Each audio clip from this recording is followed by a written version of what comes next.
The pod tore through the upper atmosphere like a dying comet. Flames licked the hull, the shielding long gone. Inside, Captain Ray Calder sat slumped against her seat restraints, blood drying across her brow, jaw clenched against the hum of failing systems. Outside, a barren red ridge rose up to meet her. Impact. The pod crashed into the dust plains of Vesta Outpost, Earth's last unregistered colony in the Outer Rim. Alarms shrieked until silence overrode everything. Then, metal creaked. The hatch hissed open, releasing smoke and one survivor. Ray stumbled out, boots sinking in fine ash. Her left arm dangled uselessly. Her ribs felt cracked. But her eyes, sharp, clear, unblinking, searched for the first sign of threat. None came. Only the outpost's silent towers blinked faint green, recognizing her biosignature. Still, no one approached. Her voice cracked into her compiece. Captain Ray Calder. Scout Recon 07. Request immediate medical and tactical debrief. Silence. Then static. Then a voice. Negative identity confirmation. Recon 7 is presumed Kia. Please confirm rank and code again. She took a breath, steadying herself. Override code, Blackfire 37 Sigma. I repeat, I am the sole survivor of Operation Skyvale. Mission status, compromised. Request evac now. The pause was longer this time. Then, understood. Evac en route. She collapsed. The medbay was cold and white and smelled of sterilized shame. Ray lay under dim lights, arm in a cast, wounds sealed with dermal foam. Across the table sat Commander Vance, Earth's Field Director for Frontier Operations, a man known for his steel-gray eyes and absence of sympathy. He studied her as if expecting her to vanish again. You were declared dead, he said at last. I was, Ray replied. But I got better. He didn't smile. Your team? All gone. How? Captured. Executed. One by one. Slowly. She stared at him. He didn't flinch. Vance leaned forward. The Warlords claimed they never encountered you. The Galactic Council received no footage, no evidence. Just radio silence. They burned the evidence. They wanted the message lost. What message? Ray looked past him, eyes hardening. That they don't fear us. That humanity bleeds easy. Vance tapped a folder. Your official report says you disobeyed protocol. Diverted from recon. Engaged without backup. Why? Because we weren't recon, she said, voice tightening. We were bait. You sent us in to test their reaction time. And they passed, with executions. Watch your tone, Captain. You want the truth or the tone? He studied her for a beat. Then slid the folder toward her. You'll be debriefed at HQ in 5 days. Until then, you're grounded. No missions. No comms. No media. Ray stood, wincing. I'm not staying 5 days. You don't get to choose. No, she said, eyes burning. But I do get to walk out while you're still pretending this wasn't a setup. Night fell fast in the Outer Rim. Stars flickered over the dusty plateau like distant gunfire. Inside the officer quarters, Ray accessed the terminal she wasn't supposed to touch. Her fingers moved with purpose. Blackfire 37 Sigma. Clearance granted? A flood of redacted files appeared. She bypassed layers of encryption until she found it, OPSKYVIL. Mission objectives, scout hostile sectors. Avoid contact. Monitor warlord activity. Below that, addendum, authorized collateral loss acceptable to gauge interspecies response. They knew. Her breath hitched. Every member of her team had walked into that sector under false assurance, and Earth had abandoned them. She copied everything. Files. Comm logs. Satellite scans. And one chilling message buried deep in the subcode. If captured, deny involvement. Preserve Earth's neutral status. Her hands shook. She clenched them. Not this time. The transport hangar was quiet at 0300 hours. Automated loaders shuffled cargo into silent shuttles. Ray moved with efficiency, a stolen clearance badge tucked in her coat. A tech spotted her. "You're not on the manifest." "I am now," she replied, stunning him with a handheld stinger. She dragged him behind a crate and boarded Shuttle C-19. Destination, Arxis Vale, the capital world of the Vraxian warlords. She didn't need approval. She needed closure. Somewhere, far across the stars, a Vraxian noble sipped dark wine in a throne of obsidian. Skulls lined the walls. A human scout's dog tags hung like trophies from the rafters. A servant entered. "High Warlord. We intercepted a human signal. A survivor." The warlord turned, eyes narrowing. "Good," he said, voice low and guttural. "Let her come." Back on the shuttle, Ray sat alone, watching the stars blur past. Her face was unreadable. She whispered into the dark, not for anyone to hear but herself. "They killed our scouts. They thought it was over." She rested her hand on the hilt of her plasma blade. "They were wrong." The capital of the Vraxian Dominion wasn't a city. It was a fortress, Arxis Vale, forged from the remains of dead moons, floating in low orbit above a shattered planet. Towers of volcanic glass stabbed the sky, reflecting no light, absorbing it like ancient, silent sentinels. Every structure bore the scars of war, plasma scoring, melted hulls, bones carved into archways. Ray stepped off the shuttle under an alias, Kyra Ven, bounty hunter from the ice sector. Her armor was borrowed, scarred in the right places, and stained with manufactured blood. Her eyes scanned the crowd, mercenaries, raiders, smugglers, slavers. No law. Just fear, and those who fed on it. No one looked twice at her. A voice buzzed in her comm bead. "Docking code accepted. Your audience has been scheduled. Tribute required." "What kind?" Ray asked flatly. "Blood, coin, or entertainment?" "Entertainment," she said. Silence followed. Then, "Gladiator Arena. Tier 2. Win or die." The arena was brutal. It wasn't a place for sport, it was a warning. 100,000 eyes watched from jagged stands. Ray entered the sand pit, eyes scanning the gates. Her opponent was already there. 8 feet tall. 4 arms. No eyes. Just teeth and a rusted warhammer the size of her torso. The crowd screamed for blood. She didn't hesitate.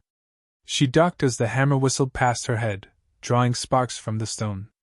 She rolled beneath its follow-through and fired a short plasma burst to the creature's knee. It barely flinched. Pain didn't matter here. But precision did. She kicked its ankle from the side and slammed her blade between the vertebrae in its lower back. It let out a bellow and swung wildly. Ray dropped to one knee, pulled the blade free, and used its own momentum to spin up the creature's back. She slit its throat mid-roar. Silence. Then thunderous applause. The gates opened. A robed figure motioned for her to follow. She obeyed. The corridors beneath Arxis Vale smelled of oil, rot, and burnt metal.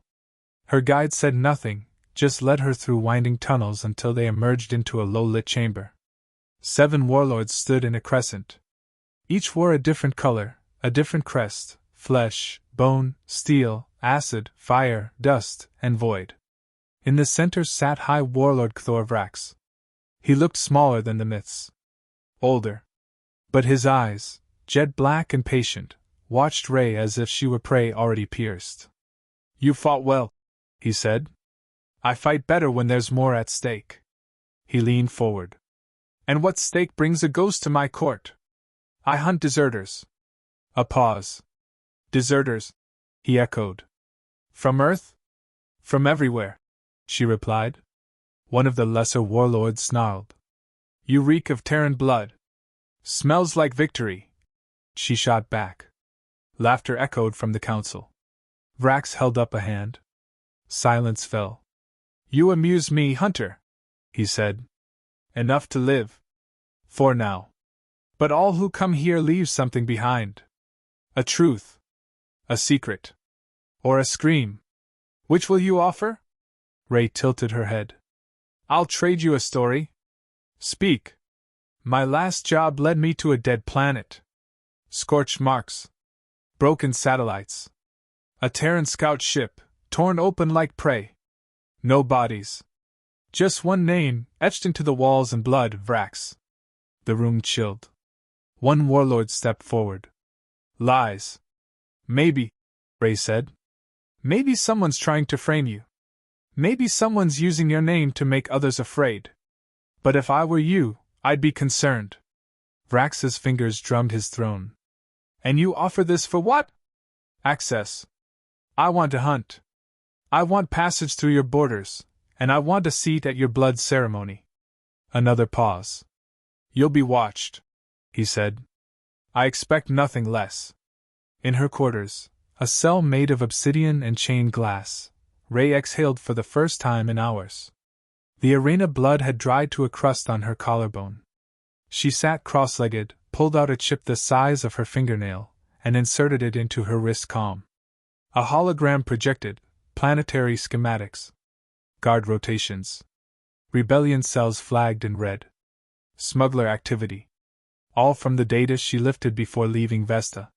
But something new blinked on the edge of the screen, an encrypted message piggybacked on a smuggler beacon. Signal received. Others ready. Awaiting spark. D. Ray smiled. The underground rebellion wasn't a rumor, it was real. And now they were listening. The next day, Ray moved through the lower sectors of Arxis Vale. The deeper she went, the darker it became. No lights, just the glow of molten grates and the occasional scream. She entered a cantina carved into the bones of a long-dead beast. A dozen species drank in silence or menace. She sat near a one-eyed growlin with rusted cybernetics. He growled as she slid a data chip across the table. I need a transmitter. Quiet one. He sniffed. What for? To broadcast truth. Truth gets people gutted. Then sharpen your blade. He looked at her. You're not a real bounty hunter. No, she said. I'm worse. I'm from Earth. He leaned back. Thought for a moment. Meet me at the furnace pit at cycle turn. Come alone. Hours later, Ray stood before a furnace so hot it bent the air. The Growlin arrived late, carrying a tattered cloak with microtransmitter parts hidden in the folds. Price is your name, he said. True one. She hesitated. Then, Ray Calder. He nodded. The last scout. So they remembered after all. He handed her the parts. You speak loud enough, planets will burn. You sure you're ready for that? I'm not here to burn planets, Ray said. Just to light a fuse. Back in her cell, she began assembling the device. The blood ceremony was in 4 days. She had one chance to turn a gladiator spectacle into a revolution. And she wasn't going to waste it. A storm was brewing beneath Arxis Vale, and Ray Calder planned to be its lightning strike. From her cell-turned-workshop, she fine-tuned the transmitter. A jury-rigged mess of smuggled parts and stripped armor plates, it wasn't elegant, but it would broadcast across the warlords' controlled frequencies, hijack their announcement feeds, and spread one message: Earth's silence was over. The chip she'd embedded contained footage scrubbed from Vesta's black box archives, images of her team's mutilated bodies, torn uniforms, the Vraxian execution pits. She'd added voice over herself, recorded in a cold, steady whisper. This is Captain Ray Calder, Recon Scout of Earth. They slaughtered us without cause. And now they lie to you. The warlords are not gods. They bleed. She glanced at the countdown etched on her arm display. 3 days until the blood ceremony. Time to test the fuse.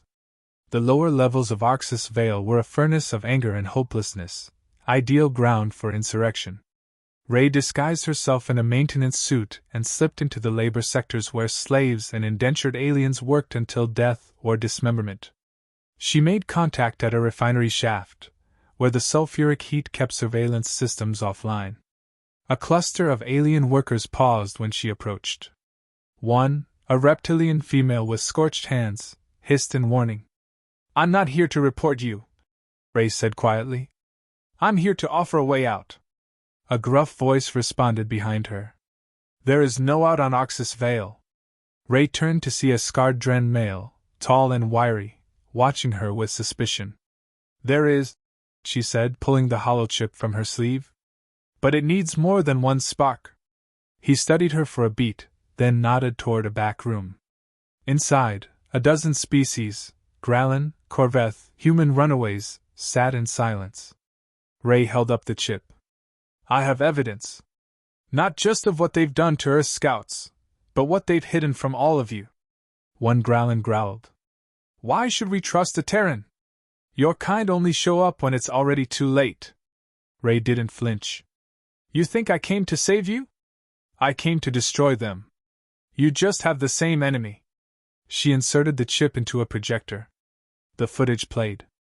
Gasps followed. No one spoke.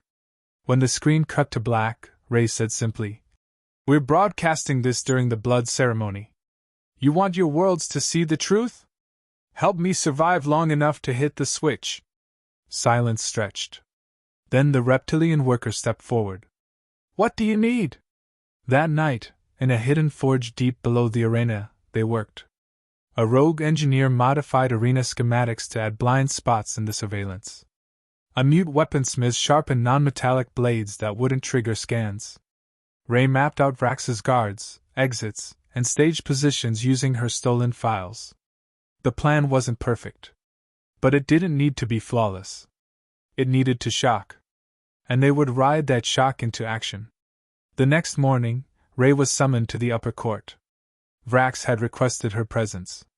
She was led through fire-lined halls to the throne chamber. Vrax sat lazily on his obsidian seat, a silver claw swirling a goblet of dark liquor. Hunter, he greeted, you've drawn attention. Not my first time, Ray replied. Some say you're stirring the dust. Speaking to slaves. Asking too many questions. Ray shrugged. Information keeps me alive. Vrax smiled without warmth. Curiosity can be fatal. She stepped forward, just enough to make it look deliberate. So can arrogance. The warlords shifted at that. One drew a blade, but Vrax raised a hand. I like her, he said. Let her fight again. Final qualifier. Tomorrow. If she wins, she enters the blood ceremony as an honored guest. Ray bowed, just enough to mock. Understood. The next day's arena fight was different. Ray's opponent wasn't a beast. It was a warrior, Zeroth, a champion of the Acid clan, wielding twin hooks that hissed with corrosive venom.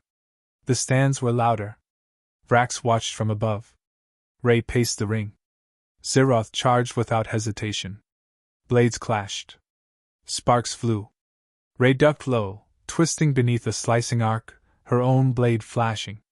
Zeroth kicked her back, acid searing the edge of her armor. She rolled, used the momentum to sweep his legs. He recovered quickly. This wasn't a battle of brute force, it was a test. Ray adapted fast. She broke rhythm, feinted hard left, then landed a strike that bit deep into Zeroth's thigh. He roared, swung wild, and Ray stabbed upward. The crowd went silent as he fell. She stood over him, breathing hard. Vrax clapped once, slow and deliberate. You continue to surprise, he said. I'm not done yet, Ray answered. Back in her chamber, bruised and bloodied, Ray met with the rebellion's contacts one last time. The broadcast goes out when Vrax begins his ceremony speech, she told them. I'll trigger it. Then it's your turn. Set the explosives. Seal exits. Release the cells. And if you don't trigger it? One asked. She looked him dead in the eye. Then start without me. At cycle midnight, Ray stood alone in the armory chamber. The final piece of the transmitter was in her hand. The guards were distracted with ceremony prep. Everything was in place. She inserted the final module.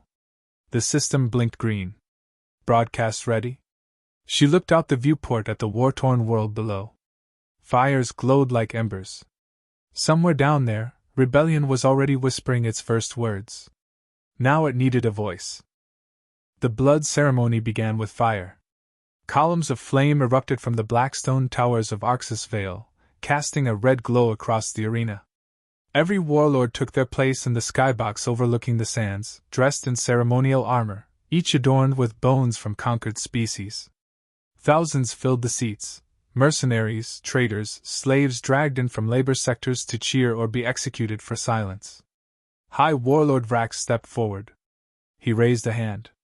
The crowd hushed instantly. Today, his voice thundered, we renew the Dominion's right to rule by blood. Strength decides fate. Weakness deserves ash. Below, Ray Calder stood in the center of the pit, a solitary figure in dark armor, unchained, unarmed, but not unprepared. A mechanical gate groaned open. Her opponent emerged. It wasn't a warrior. It was a symbol.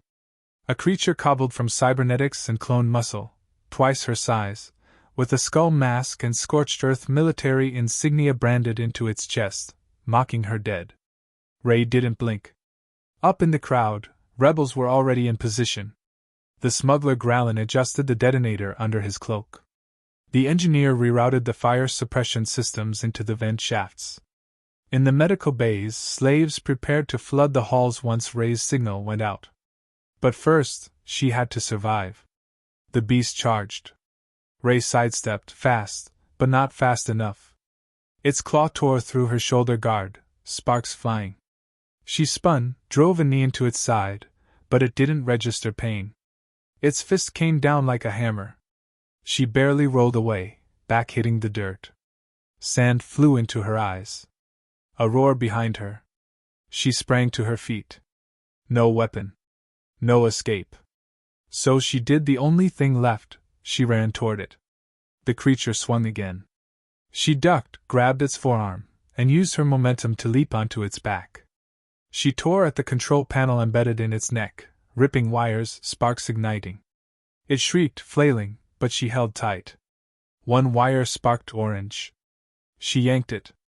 The beast convulsed, then collapsed like a severed puppet. Silence fell. Then, cheering. But not from the crowd. From beneath the arena. Up in the warlord's box, Vrax stood slowly. She survives again, he said, amusement hiding the tension in his voice. She's stalling, one of his advisors said. Something's wrong. Vrax's eyes narrowed. Below, Ray stood, bloodied, arm limp, breathing hard. She looked up. Then reached into her belt and pressed a button on her wrist. The arena screens flickered. And then everything changed. The broadcast hijacked every channel in the Dominion. Footage of the dead Terran scouts. Execution pits. Torture chambers. Test subjects. Alien children screaming behind plasma bars. Then Ray's voice, steady and defiant. You were told they ruled by strength. But strength doesn't murder the weak in secret. It doesn't bury truth. It doesn't silence fear. My name is Ray Calder, Captain of Earth. The warlords killed my team. They will never kill my voice. The crowd erupted into chaos. Slaves in the upper rows began to shout. Fights broke out. Weapons were drawn, not at Ray, but at the guards. Then the first explosion shook the skybox. Vrax didn't hesitate. Seal the gates. Kill her. Kill them all. Another explosion rocked the arena wall. Smoke poured in from the corridors. A faction of enslaved fighters, armed with stolen blades and makeshift armor, poured into the arena floor. Ray turned, catching the eye of the Gralin leader. He tossed her a weapon. A plasma spear. Thought you might need this, he growled. She caught it mid-spin. Perfect timing. The crowd turned battlefield. Slaves overwhelmed the guards. The announcer tried to restore order before a laser bolt took him through the chest. The air filled with screams and smoke. Ray fought through the chaos, cutting down soldiers who got in her way. She had one objective left, reach the skybox. Vrax wasn't escaping. The lift controls were offline. So she climbed, gripping stone columns and steel handholds, her body screaming with every motion. Below her, the arena burned. Above, Vrax watched. He saw her coming. And waited. She emerged in the skybox, lungs heaving, armor cracked. Vrax stepped down from his throne, drawing a blade longer than her arm. I should have killed you in the pit, he growled. You tried, Ray said, twirling the spear. You failed. They clashed. His strength was overwhelming, each blow threatening to break her bones. But Ray was faster. Smarter. She dodged, baited, struck in glancing arcs. He cut her thigh, she stabbed his side. He disarmed her, she kneed his jaw. Their blades locked in sparks and gritted teeth. You think Earth matters? He spat. You think rebellion lasts? I don't think, Ray snapped. I know. With her last strength, she twisted the blade from his hand, flipped it, and drove it into his chest. Vrax staggered. Blood spilled. He fell to one knee. Then collapsed at her feet. Silence returned. Outside, the fires hadn't stopped, but they were burning in the right direction now. Ray limped to the control panel in the Warlord's seat and activated the Dominion-wide relay. Her face appeared on every screen in the outer rim. Her voice cracked, but her words didn't. This is Ray Calder. The Warlords are dead. You're free to rise, or free to kneel. But the time of silence is over. Choose. She shut it off. Then she collapsed. Darkness came slow, like fog rolling behind Ray's eyes. Pain dulled into numbness. The floor beneath her was slick, Vrax's blood, not hers. Mostly. Her arm wouldn't move. Breathing was shallow, each draw of air edged with fire. But she was alive. And she'd done it. Outside, Arxis Vale burned. The arena, once a monument to dominance, was a crater ringed with fire and freedom fighters.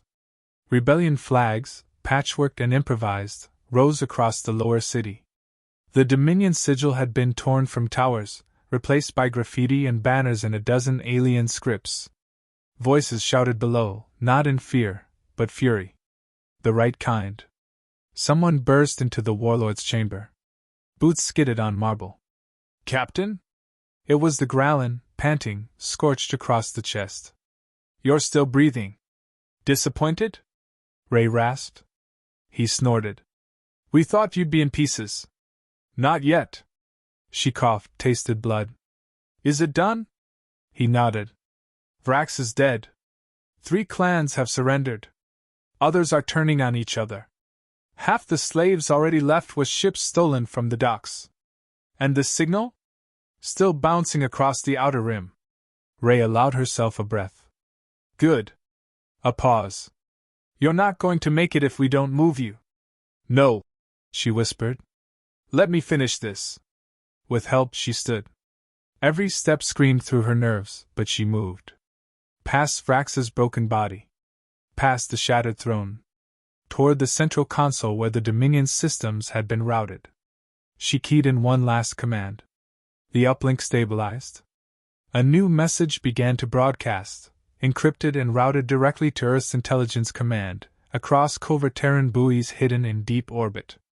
Visual, Ray Calder. Burned. Bloody.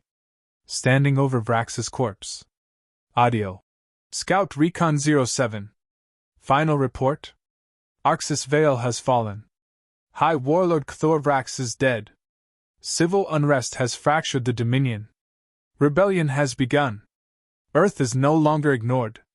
We are feared. As we should be. She paused, leaned closer. Tell Command, if you want to finish what I started, send more than scouts. She shut it down. The med shuttle arrived hours later. It was barely a ship, patched hull, black market tags, but it flew. They carried Ray aboard, laying her in the crew bay next to other wounded, humans, reptilians, insectoids. Fighters. Survivors. The pilot turned, his voice shaking with adrenaline. Where to? Ray didn't hesitate. Take them to safer ground. Then, send word to Earth. He glanced at her.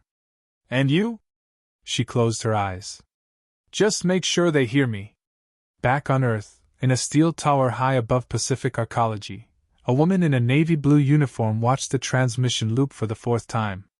General Marasand, chief of Terran Recon Operations, didn't blink. Her staff stood frozen. The final frames of Ray's broadcast hung in silence. Someone whispered, "She's still alive?" "No," San said quietly. "She's more than alive." In the weeks that followed, the Rim erupted. The footage had spread beyond the Dominion's borders. Planet by planet, systems long forgotten by the Galactic Council began to question their place. Local tyrants disappeared. Slave auctions halted mid-bid. The Warlords' network fractured. And on worlds where Earth's flag had never flown, Ray Calder's name began to surface, not as a soldier, but as a symbol. Graffiti on slum walls. Whispers in pirate bars. Tales of the human who walked into the lion's den and made it scream. 6 standard months later, on a frontier moon orbiting Caltrax 9, a young recruit in stolen armor stumbled into an abandoned listening post. Power flickered. Dust covered everything. He brushed off an old relay and tapped the console. It came to life, just long enough to replay one fragment, faint but clear. "Humanity bleeds. But it never bows." The recruit grinned. He turned to his squad, a half-human, half-alien ragtag band of rebels barely out of training. "We're not alone." In the quiet of space, on a path to nowhere, a medship floated beyond known routes. Inside, Ray lay in stasis. Her vitals stable. Her face scarred but calm. The system's pulse slow and steady. A note blinked on her chamber's glass, written in a soldier's hand. "When you're ready, we'll finish what you started."